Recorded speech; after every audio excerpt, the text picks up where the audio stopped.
Okay, so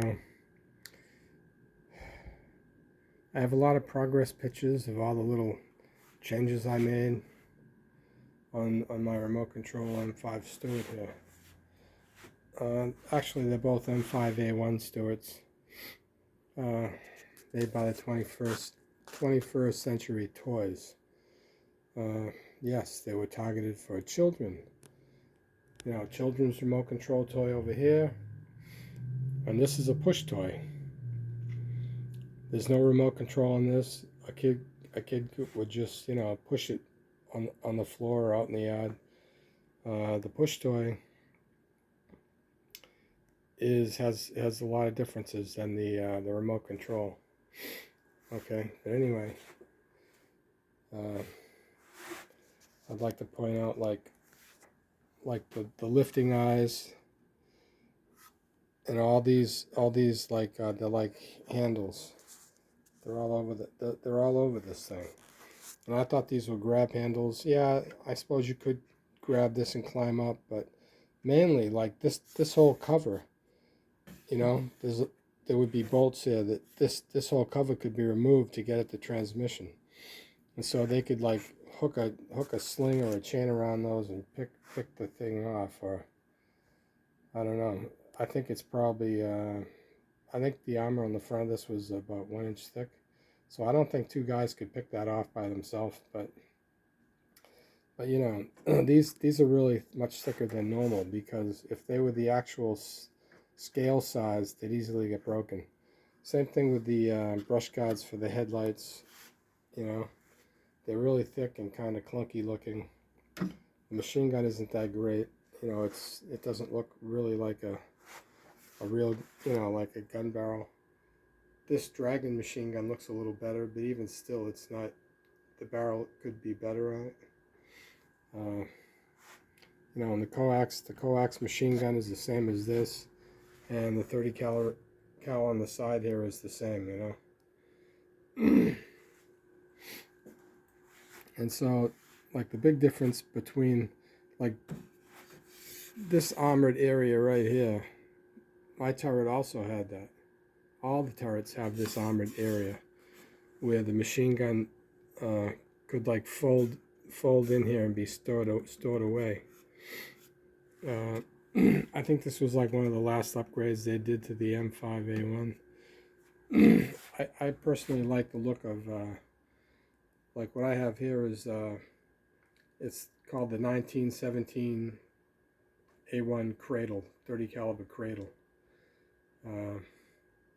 Of course, the machine guns, the M1919 30 caliber, you know, air cooled. So I kind of like that mount and the pintle that it's mounted on more than this type, you know. But these little handles are all over the tank, everywhere. And so I changed all mine.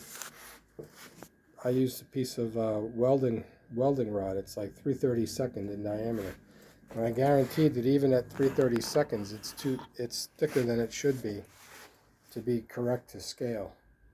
But it's what I had on hand. It's stronger than 1/16,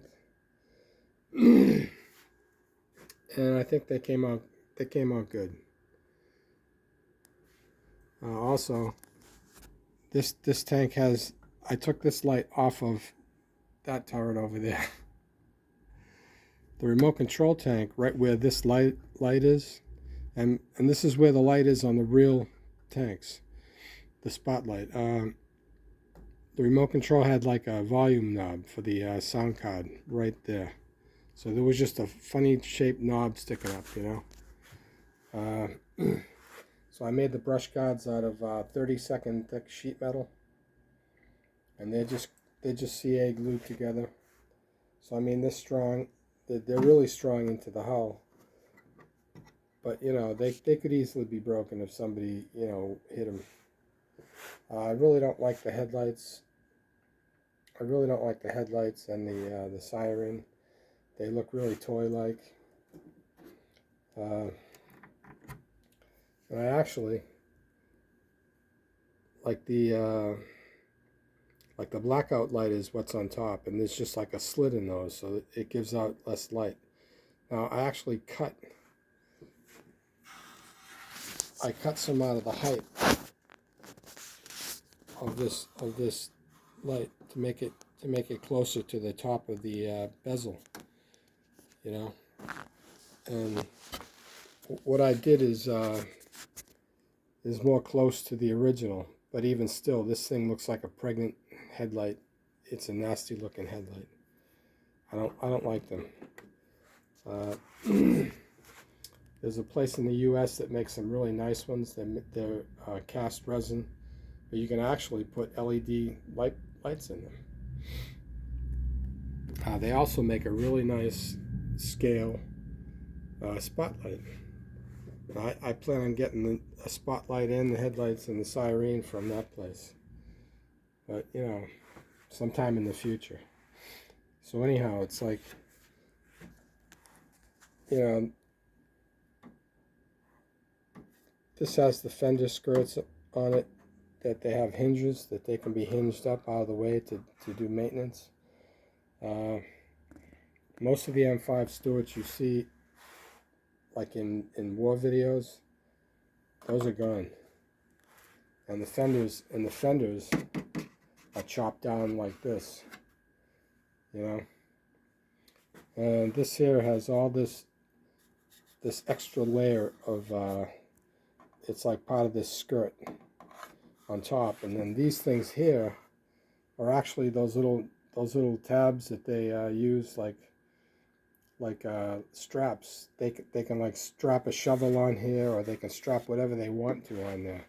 These things are all over these tanks, the real ones, you know. And so there's this on both sides.